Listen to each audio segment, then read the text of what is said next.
How you doing there? Welcome back to Babylon Talmud. Today we're studying Daf Tzadi, Daf 90 of Masechet Ksubis, friends. Daf 90 is like interesting depending on what you're interested in. Yeah. Daf 90 could be interested. It could be interesting if you're interested in like inheritance. If that's your thing, then Daf 90 is interesting. We're going to start the 10th parak of Masechet Ksubis. Masechet Ksubis. Are you guys going to miss Masechet Ksubis? I probably will. Don't miss Yivamis. Alright, so it says in the Mishnah, we have to take out our brains a little bit for this daf, but nothing too crazy. So it says the Mishnah at the beginning of the 10th parak that somebody was married to two women. Umeis harishon, umeis, and then he dies. Okay. Harishona kodemes l'shniya. V'yorsha harishona kodem l'yorsha shniya. Okay, so the first wife collects her ksuba before the second wife collects her ksuba. Now we're talking about a situation where there actually isn't enough money in the estate for both ksubas to be collected. So the first wife collects first, and then the second wife collects. And also, if both of those wives die, so then the first wife's children will collect first, and then the second wife's children collect second. Nasas harishona v'meisa. Now, if he married one woman and she died, nasa shniya, so he got remarried to a second woman. V'meisu, and then he died. Shniya v'yorshea kodmen liyorshea rishona. So the second wife and her heirs come before the first wife and her heirs. Wow. So this is actually, right, so this gets interesting. So let's call them Sarah and Rivka. So Reuven is married to Sarah, and then Sarah dies. So when Sarah dies, Reuven inherits her ksubah. Okay. He then gets remarried. He gets remarried and he marries Rivka. And then Reuven dies. So now when Reuven dies, Rivka dies, right? So what does it say? Right? She and her heirs. So let's say she's dead, and let's just say we're talking about heirs over here, okay? So Rivka's heirs have a document.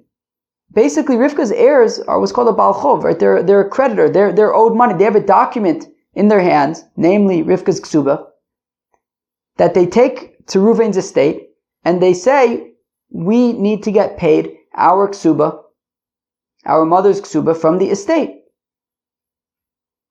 So remember, Reuven was married to Sarah. Sarah died. Reuven inherited Sarah's ksuba. Sarah's kids can only, the ksuba's been in dichron, right? So they can collect, but we're going to see it's machlokes, what happens, but let's say they're collecting their mother's ksuba, but that would come from their father's estate as part of, right? They would be taking that from their inheritance. That's different than Rivka's kids, right? Because, right, after Sarah had died and Reuven inherited Sarah's ksuba, he then married Rivka, and Rivka now has a ksuba. Reuven now dies. So, and then Rivka dies, let's say. Rivka's heirs are holding a document that says we are owed money, i.e. they're holding the ksuba and saying we're owed the money that is listed in this ksuba, and they're not coming and saying we're inheriting this ksuba. They're saying this is a document that says that we are owed money as creditors. And therefore, as creditors, they get paid before Sarah's kids get their ksuba, which would be coming as an inheritance from Reuven, as opposed to Rivka's kids, who are not inheriting the money in this ksuba, but they're coming with a claim against Reuven's estate, saying that they're owed the money in this document that they are holding in their hands, which is not the case for Reuven's, for Sarah's kids, because Sarah's ksuba was inherited by Reuven, and then when Reuven died, it's just part of the inheritance that Sarah's kids receive. But when Reuven died, Rivka was still alive, and she had her ksuba in her hands, and then when she dies, her heirs get that, and they now come to Reuven's estate and say, hey, we have a document saying that we're owed money, and they therefore get priority in getting paid. So let's read that second part again. Nosa Sarishona v'Mesa, if Reuven marries Sarah and then Sarah dies, Nosa Shnia, and then Reuven marries Rivka v'Mes hu, and then he dies, Shnia v'Yoshea, Rivka and her heirs, Kodman the Yoshea Rishona, they get priority over Sarah and her heirs, because they're coming as creditors as opposed to Sarah's heirs who are coming as inheritors. Now, says the Gemara, in the Reisha of the Mishnah, when it says that you have a fellow who's married to two women, and what do we say? Vames, and then he dies. So we say that the first wife precedes the second wife in collecting their Ksubis. So from the fact that it says that the first wife takes precedence to the second wife, and it doesn't say that the first wife gets her ksuba and the second wife doesn't, right? And again, we're talking about where there is not enough money to go around to pay for everybody's ksubas. And from the fact that it says that Sarah gets precedence over Rivka, and it doesn't say that Sarah gets a ksuba, Rivka does not, implies that, look, Sarah gets priority. But what if Rivka chapped her rein? What if Rivka jumped ahead, jumped the gun, and chapped her ksuba first? Okay, well, good for. I mean, she. We're not going to take it away from her. Shmamina, what do we see? Balchov mu'ocher shekadem v'gava. That if you have a creditor who's the date on his document is a later date, which means that the creditor with the earlier date should get precedence, but if the creditor with the later date, with the document with the later date, jumps the gun, mashagava gava, whatever he collected, we're not going to take it away from him. To which the Gemara says, no, la'olam emalach, no, really, I'll say to you, mashagava lo gava. No, if a later creditor jumps the gun, it doesn't work. And if Rivka Chaptarai and Ksuba before Sarah, it doesn't work. Umay kodemis, then what does it mean that she precedes? Legamre katoni. It means she objectively precedes, because it's not ben kodem levas. Just like we say that a son precedes a daughter, has precedence over a daughter when it comes to inheritance, that doesn't mean that he gets first and she gets second. If there's a son and a daughter, the son inherits, the daughter does not. And that's what we mean by kodemis over here. That Sarah gets her ksube, and Rivka does not. There's not enough for both of them. Sarah gets it, Rivka doesn't. Ikadamri, that those who say midiloka atani, from the fact that the Mishnah omits, and the fact that the Mishnah does not say im kodmo shnia v'tafsa ein motziin miyada, from the fact that the Mishnah does not specify that if Rivka jumps the gun, we do not take it away. So that implies that if Rivka were to jump the gun, actually we would take it away from her. Right? Punkt fakert from what we were just saying. But over here we're saying, the Mishnah doesn't say anywhere that if Rivka jumps the gun, she can keep it. So Memele means that if Rivka jumps the gun, we'll take it away from her.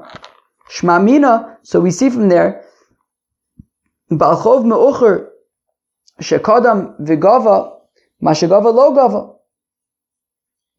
So we see from there that if the Balchov Me'ocher, that if you have two creditors and the later creditor preceded the earlier creditor, Mashagava Lo Gava.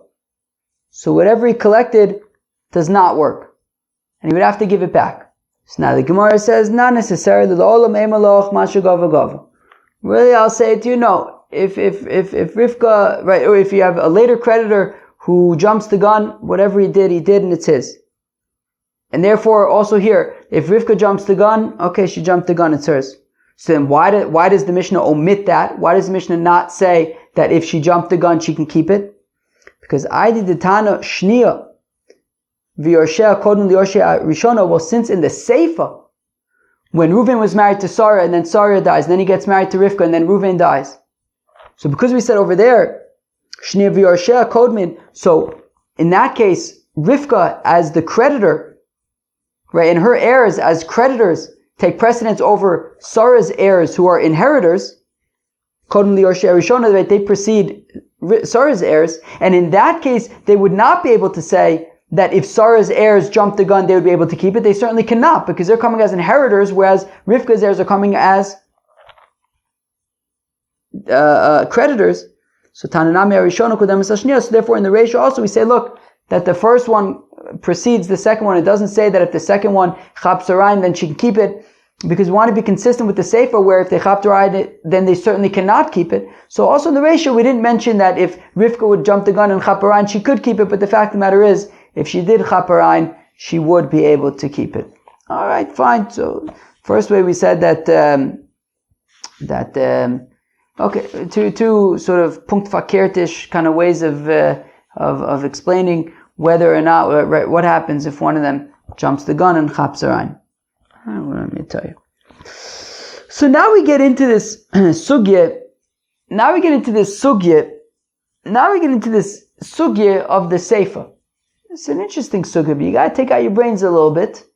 But it's an interesting sugya about when Reuven is married to Sarah, and Sarah then dies. Reuven then marries Rivka, and then Reuven dies. And then Rivka then dies. So basically, as I explained earlier, Reuven is married to Sarah. When Sarah dies, Reuven inherits Sarah. He then marries Rivka, and then Reuven dies. At the time that Reuven died, Rivka was still alive. She has her Ksubis.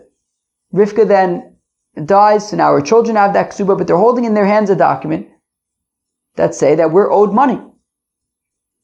So they, Rivka's heirs, as creditors, right? They have in their possession a document that says that they're owed money, so they collect that from Reuven's estate.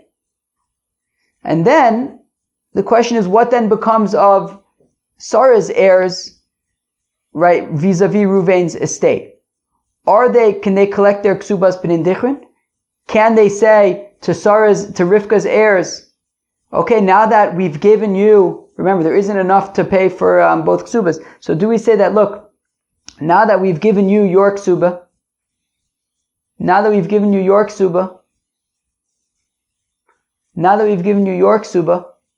we're going to now collect our mother's Ksuba, Sarah's Ksuba, from whatever's left of Reuven's inheritance? Or do we say, no, there's no Ksubas b'nin dichrin in this case, and Reuven's whatever's left of Reuven's inheritance is divided equally between Sarah's heirs and Rivka's heirs. So Shmamina tlos. So the Gemara says, look, we can learn three things over here. Shmamina, the first thing that we learn is achaz b'chayav, achaz b'moso, that if Sarah dies when Reuven's alive, and Rivka then dies after Reuven dies, yesh len ksubas b'nin dichrin. Sarah's kids will be able to say to Rivka's kids, now that we paid you your ksuba that you're owed, your mother's ksuba that you're owed as creditors, we are now going to collect our mother's ksuba as ksubas b'nin dichrin from our father's estate. V'lo chashinan le'insuye. And we're not concerned that Rivka's kids are going to be saying, hey, what the heck? We collected our ksuba as creditors, but everything that's left is our father's, right? All of our father's inheritance, Reuven's inheritance. How come you can collect your ksubas b'nin dichrin from Sarah, and you'll be collecting more from Reuven's inheritance than we are? After all, we're coming as creditors, we're being paid as a loan. Everything that's left is inheritance. We haven't touched the inheritance at all. We got paid a loan, but we haven't touched the inheritance. We should divide up that inheritance equally. We're not concerned that this fight is going to ensue. From the fact that it says, well, because the Mishnah had said that Rivka's heirs get precedence over Sarah's heirs as creditors. Rivka's heirs get precedence. Ha'ika shakli. But But then whatever is left over, Sarah's heirs would be able to chaparain. Okay, so we see that there's Ksubas b'nin dichrin also for Sarah's heirs. Vishmamina ksuba nais is moser lachaverta. We also see that a ksuba can be made as moser lachaverta. The heck does that mean? Well, it means, I believe that we've learned in the past, that in order, right, ksubas b'nin dichrin is midar abanim, right? As we've learned in the past, ksubas b'nin dichrin, right, is that, Sarah's, in order to sort of motivate or encourage Sarah and Rivka's fathers to give a healthy, right, a nice geshmaka dowry, so we guaranteed him, look, we say to Sarah's father, Sarah is going to be inheriting your dowry, right? Rivka is not going to be able to touch it. We say to Rivka's father, Rivka's kids are going to be inheriting your dowry. Sarah's kids aren't going to be able to touch it. So, which means that when the father dies, Sarah, right? So Mida Oraise, Sarah and Rivka's kids would all divide up Reuven's estate equally. However, Midar Abanon comes Ksubas b'nin dichrin to say, no, actually, first what happens is that Sarah's kids are going to inherit their mother's dowry, and Rivka's kids are going to inherit their mother's dowry. Now, we can only do this, though, if there's still money left over in Reuben's estate after Sarah's kids have collected her ksuba, and Rivka's kids have collected her ksuba. If there's still leftover money that then everybody would collect equally, so then you'll be Makayim Yerusha, inheritance mida oraise. So as long as there's some amount, 1 dinar's worth, as long as there's some amount that's going to be divided equally, well then you can do ksubas b'nin dichrin. But if there's nothing left that's going to be divided equally as a Yerusha Mida Oraise, where everybody, inherits equally. So if there's no Yerusha de Oraise, well then you're not going to do Ksubas b'nin dichrin, which is only Midrabanan, and in that case everybody's going to divide up equally. So now, and there's not going to be any Ksubas b'nin dichrin. So now in this case, there wasn't enough money to go around for both Sarah's Ksuba and Rivka's Ksuba.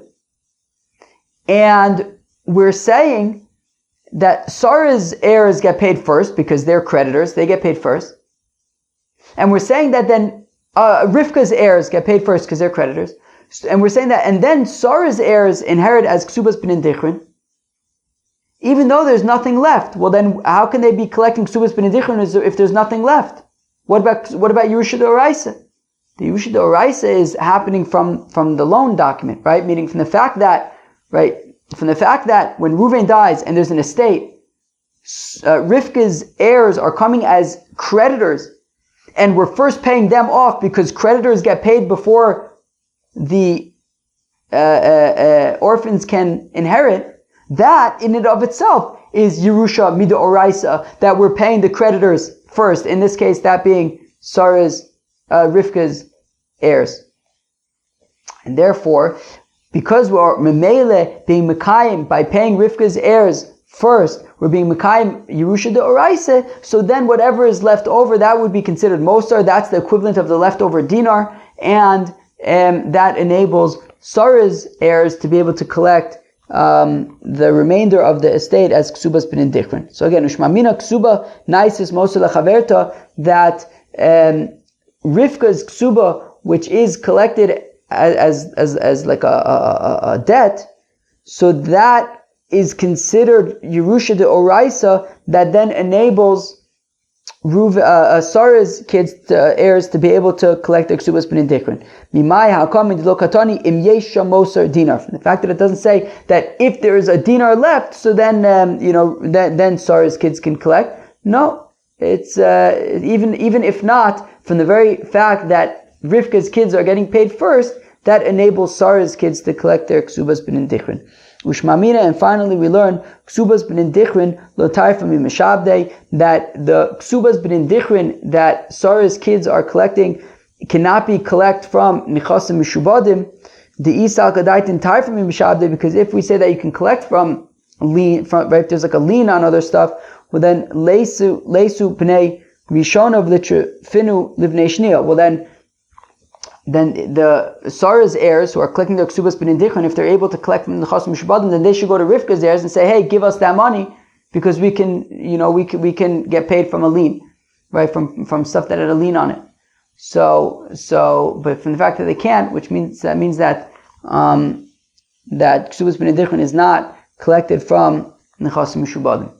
Maskif lo Ravashi has a kasha mimai. How do we know that this is true? Dilma lo olamei malach achas b'chai v'achas b'moso ein len ksuvas b'nai dichron.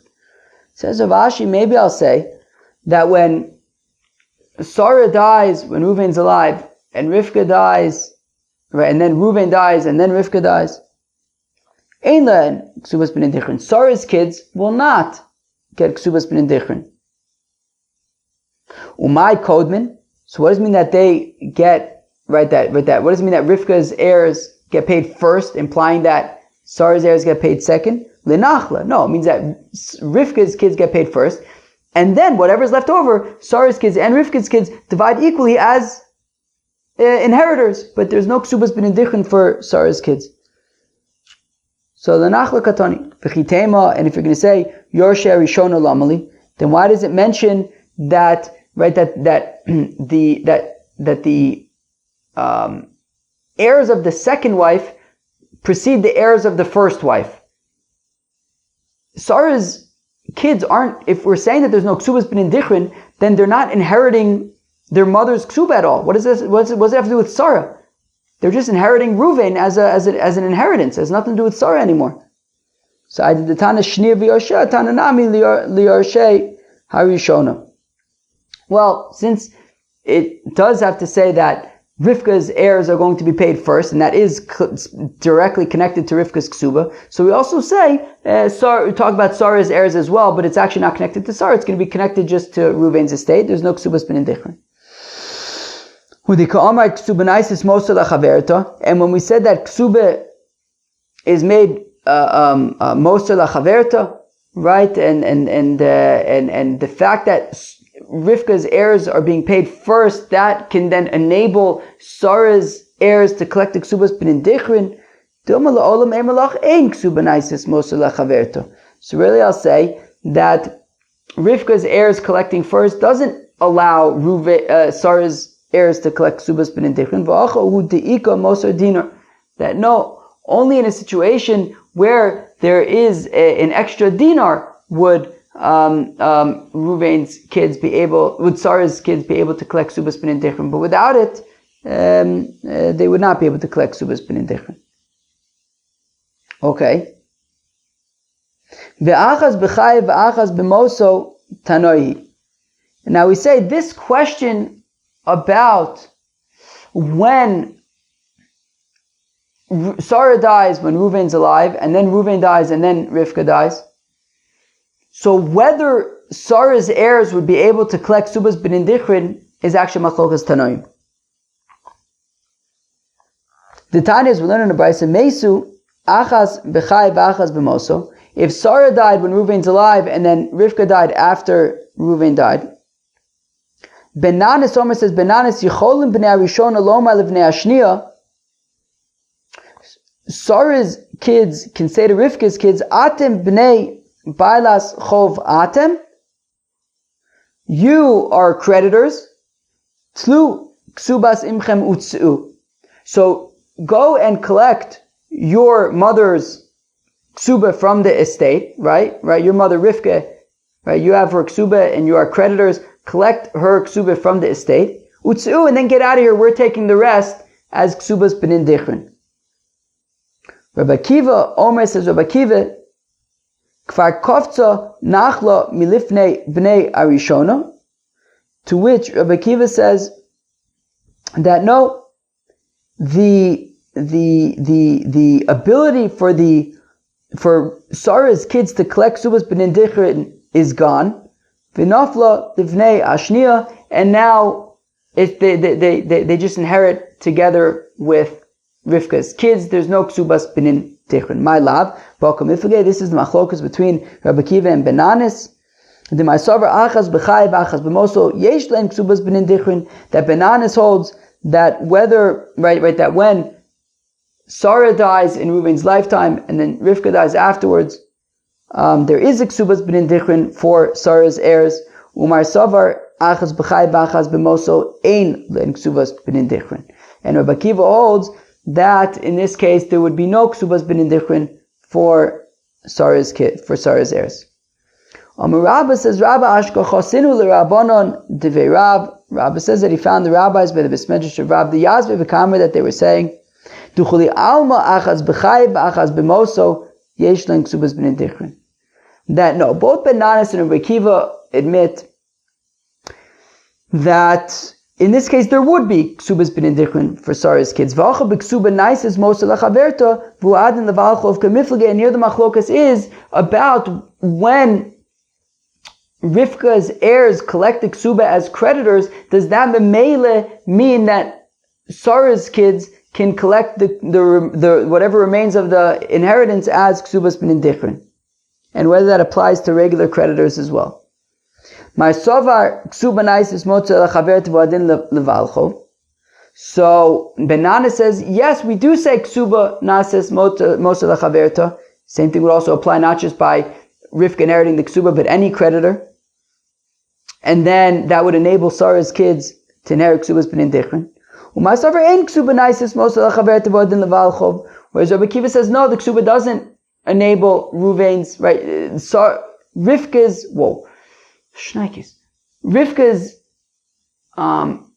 heirs inheriting her ksuba does not enable Sarah's heirs to be able to collect ksubas b'nin dichrin.